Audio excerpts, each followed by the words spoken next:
bahwa hari-hari ini di antara kita bahkan di seluruh dunia sedang mengalami kegoncangan oleh karena peristiwa yang mengerikan virus corona yang kini semakin marak membunuh umat manusia yang ada di dunia ini. Namun hari ini saya ingin berbicara kepada kita bahwa sebetulnya kita tidak hidup sendirian. Tuhan sedang punya cara yang hari-hari ini sedang membawa kita untuk semakin dekat dengan Tuhan. Nah, peristiwa yang sedang terjadi di Alkitab juga di dalam kitab Mazmur 105 ayatnya yang ke-24 berkata begini. Tuhan membuat umatnya sangat subur dan menjadikan lebih kuat daripada para lawannya.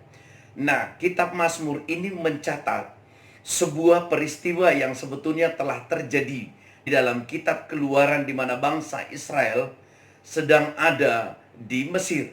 Dan di dalam kitab Keluaran pasal yang pertama ayat 7 sampai 14 ini berbicara bahwa bangsa Israel mengalami pertumbuhan yang sangat pesat dan dahsyat. Sehingga jumlah bangsa ini melebihi dari jumlah penduduk yang ada di Mesir. Dan ketika terjadi pergantian, seorang raja yang baru dia memperhatikan dan dia mulai berbicara kepada pegawai-pegawainya, kepada masyarakatnya. Dia mengatakan ternyata jumlah kita ini sudah lebih sedikit dan jumlah bangsa Israel ini semakin bertumbuh dengan cepat. Dan dia berkata, mari kita bertindak secara bijaksana. Dan kata bijaksana ini dilakukan, dia menyuruh supaya bangsa Israel dilakukan yang namanya kerja rodi, kerja paksa. Tetapi apa yang terjadi? Istilah yang dikatakan oleh penulis kitab Mazmur ini berkata, Tuhan membuat umatnya sangat subur. Nah, di bagian yang pertama saya ingin menggambarkan sedikit kepada kita supaya kita memahami dengan keadaan dunia sekarang ini bahwa itu pun pernah dialami oleh bangsa Israel dalam zaman itu di Mesir. Bahwa mereka yang mungkin tidak mengalami virus seperti yang kita hadapi, tetapi penganiayaan, tantangan, penyiksaan yang sedang terjadi di dalam hidup mereka ini bukan sesuatu yang gampang untuk dihadapi. Tetapi firman Tuhan menyaksikan bahwa di langkah yang pertama berkata Tuhan membuat umatnya sangat subur. Nah, kata subur ini berbicara tentang sebuah pertumbuhan, terjadi multiplikasi yang secara penggandaan yang sangat cepat.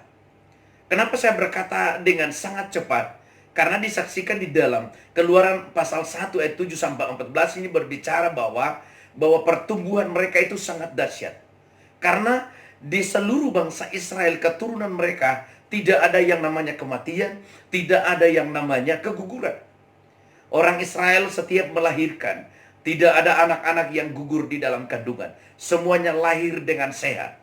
Padahal pemerintah atau Firaun telah memberikan program untuk membunuh anak-anak yang dari bangsa Israel dalam usia yang baru lahir. Tetapi apa yang terjadi? Tuhan membuat para bidan-bidan waktu itu, kalau menjaga anak-anak Israel, perempuan Israel melahirkan, itu jangan dibunuh. Mereka justru sebaliknya melindungi. Dan artinya bahwa di negara, di suatu kerajaan yang menjajah daerah asing di mana bangsa Israel harus menumpang diperbudak di sana, Tuhan menjadikan umatnya itu sangat subur. Ini berbicara kepada kita bahwa jumlah orang-orang benar yang ada di muka bumi, saudara, kekristenan kita seharusnya adalah kekristenan yang harus bersama-sama dengan Yesus. Nah, pengalaman yang dialami oleh bangsa Israel adalah pengalaman yang sama yang hari-hari ini sedang terjadi atas umatnya di dunia ini. Kalau kita mengenal bahwa Tuhan yang disembah oleh bangsa Israel adalah Tuhan yang sama yang sedang kita sembah, adalah Tuhan yang sama yang sedang menggiring kita pada sebuah proses yang besar agar otot-otot rohani kita mengalami perkembangan, otot-otot rohani mengalami kekuatan, agar kita mengalami yang namanya keperkasaan di dalam hidup kita, sehingga kita tidak menjadi orang yang gampang tergoncang, gampang mengalami ketakutan. Bahkan oleh karena saking takutnya, saking khawatirnya, kita menjadi orang yang mengalami kematian atau maut. Nah, perhatikan kita masih di bagian yang pertama. Tuhan berkata begini, ya firman Tuhan yang dicatat oleh kitab Mazmur, Tuhan membuat umatnya sangat subur.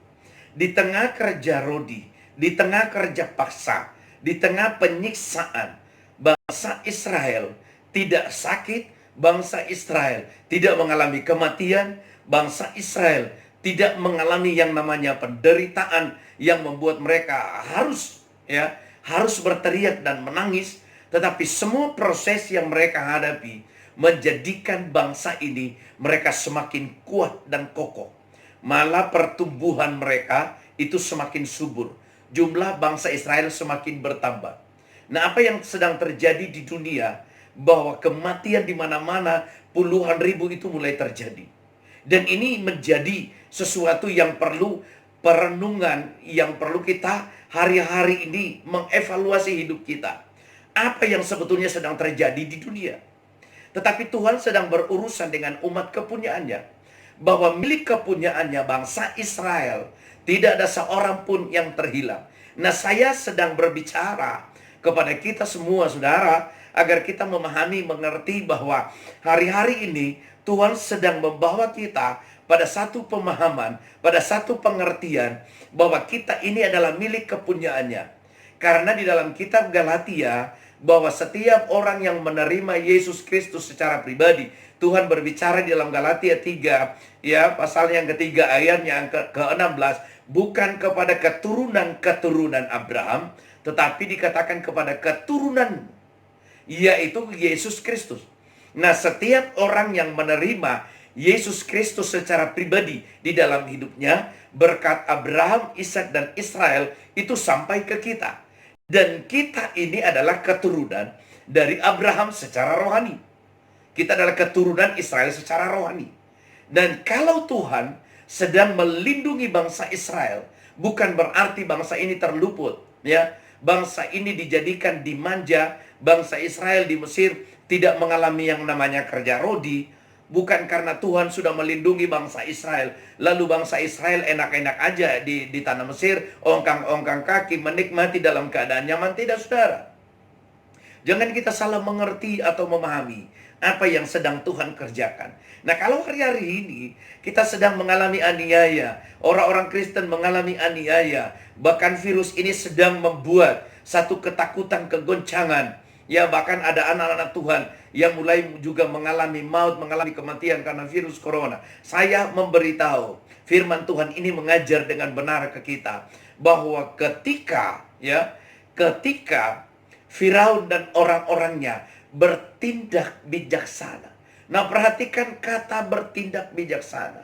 Kata bijaksana adalah satu tindakan, satu perbuatan yang hampir tidak dapat dimengerti, dipahami bahwa ini sebuah perbuatan jahat yang dilakukan oleh Firaun ini kepada bangsa Israel.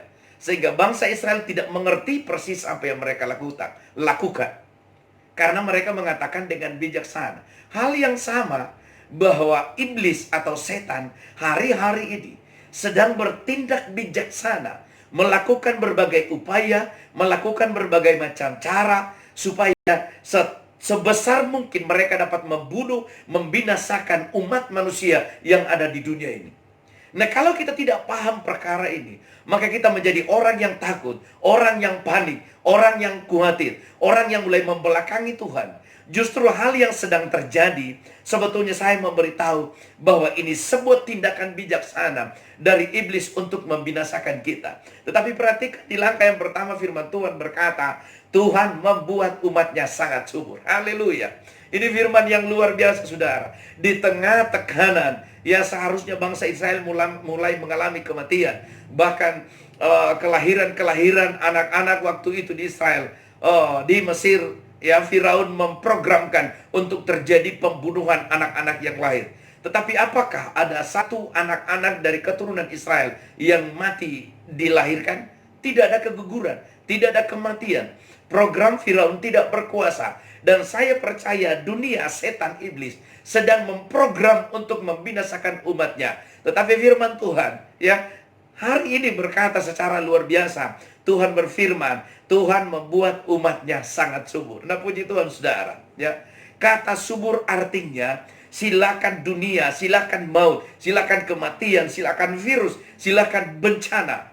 Itu diprogramkan oleh setan untuk membunuh umat manusia yang ada di dunia ini. Tetapi saya memberitahu, umat milik kepunyaan Tuhan, ketika kita menjadi umat pilihannya, ketika kita menjadi milik kesayangannya, maka seluruh program setan, seluruh program iblis, seluruh program kematian, maut, pembunuhan, penganiayaan tidak akan pernah sanggup membunuh kita. Tidak akan pernah sanggup menghabisi kehidupan umat-umat milik kepunyaannya. Umat milik kepunyaan Tuhan dilindungi. Kita dipelihara, saudara. Kita dijaga. Nah, kalau Tuhan yang melindungi umatnya di tanah Mesir, saya percaya Tuhan yang sama melindungi kita. Dan di dalam perlindungan Tuhan itu ada kata, ya, umatnya sangat subur. Nah, saudara, artinya mengalami pertumbuhan di tengah aniaya, ya. Mengalami pertumbuhan di tengah aniaya, mengalami multiplikasi di tengah aniaya. Apapun tekanan di dunia ini bukan menghabiskan kita, tetapi saya memberitahu, firman ini di dalam kitab Mazmur ini mencatat bahwa umatnya semakin subur. Kalau kita mempercayai firman ini, bahwa pertumbuhan umatnya akan pasti semakin banyak orang mencari Yesus. Haleluya. Akan semakin banyak orang mencari Tuhan. Akan semakin banyak orang mulai berseru, bersujud, mulai mengandalkan akan Tuhan. Percaya saudara, apapun penganiayaan ini sedang terjadi, ya, umat Tuhan, ya, pertumbuhan jumlah bilangan orang bertobat, saya sangat percaya akan terjadi yang namanya kesuburan, terjadi pelipat ganda. Nah, di bagian yang pertama ini perlu kita pahami secara benar bahwa apapun masalahmu, apapun kekhawatiranmu, bencana yang sedang terjadi hari-hari ini, jangan membuat engkau kecut atau takut. Tetapi perhatikan, ambil satu poin yang penting dari firman Tuhan. Kalau hidupmu menjadi milik Tuhan, maka apapun program Firaun kepada bangsa Israel, apapun program iblis terhadap kita, mau tidak akan pernah membuat kita hilang. Tidak akan ada kematian, tidak akan ada keguguran, tidak akan ada pengurangan jumlah. Tetapi firman Tuhan mencatat dalam kitab Mazmur, umatnya semakin subur. Puji Tuhan. Umatnya semakin subur. Orang yang dipilih oleh Tuhan, terjadi kesuburan rohani, terjadi kesuburan ekonomi, terjadi kesuburan pertumbuhan jumlah bilangan orang-orang yang bertobat. Jangan ada kekhawatiran yang berkuasa atas hidupmu. Di langkah yang kedua, penganiayaan keadaan yang sedang terjadi hari-hari ini juga. Kita perhatikan dikatakan, dan menjadikannya lebih kuat daripada para lawannya. Jadi dua hal yang sangat penting, bahwa penganiayaan tindakan bijaksana Firaun untuk mempekerjakan mereka menjadi pekerja paksa, pekerja rodi, tidak membuat bangsa ini mengalami kematian, tidak membuat bangsa ini mengalami sakit penyakit, tetap tidak membuat bangsa Israel mengalami pengurangan jumlah, tetapi dikatakan mereka semakin mengalami pelipat kali gandaan. Ini sesuatu yang luar biasa. Dunia ingin membunuh kita, dunia ingin menghabisi kita, tetapi Tuhan menjadi pelindung kita yang tidak pernah tergoyahkan. Di langkah yang kedua berkata bahwa Tuhan menjadikan umatnya lebih kuat daripada lawannya. Jadi sebuah proses, ya, sebuah penderitaan yang dialami oleh bangsa Israel di tanah Mesir tidak membuat mereka lemah, tidak membuat mereka sakit, ya, tidak membuat mereka tidak berdaya. Tetapi proses yang mereka hadapi menjadikan bangsa Israel lebih kuat daripada lawannya. Mari umat Tuhan, saudaraku, ya, pemirsa yang mendengarkan firman Tuhan yang saya sampaikan, jadikan tekanan, jadikan kegoncangan yang sedang terjadi hari-hari ini, melatih otot rohanimu agar engkau semakin menjadi perkasa di dalam Tuhan. Saya sangat yakin, saya sangat percaya keadaan virus corona hari-hari ini sedang membangkitkan satu generasi yang perkasa, satu para pasukan yang kuat yang akan muncul di zaman akhir ini. Karena saya sangat yakin bahwa sebuah proses bencana yang mendunia ini adalah sebuah latihan yang kuat, yang menjadikan otot rohani, yang melahirkan satu generasi baru yang bangkit menjadi generasi yang kuat, menjadi generasi yang bertumbuh di tengah aniaya, menjadi generasi yang menjadi raksasa di tengah aniaya. Saya kira dua hal firman Tuhan ini bisa menjadi berkat buat kita hari ini. Pesan firman Tuhan, Tuhan membuat umatnya sangat subur, dan Tuhan menjadikan umatnya lebih kuat daripada lawannya. Mari saudara, saya percaya engkau bukan orang yang mengalami stuck dalam pertumbuhanmu. Jangan keadaan ini membuat engkau tidak bertumbuh, tetapi jadilah engkau subur. Ya, bertumbuhlah di dalam Tuhan dan kuatlah di dalam Dia. Dan apapun yang dialami oleh bangsa Israel, saya percaya ketika kita juga meyakini kebenaran ini, kita akan lahir, bahkan akan muncul satu generasi yang baru di zaman akhir ini, menjadi generasi yang sangat subur, terjadi multiplikasi, dan menjadi generasi yang kuat daripada lawannya. Tuhan memberkati. Shalom.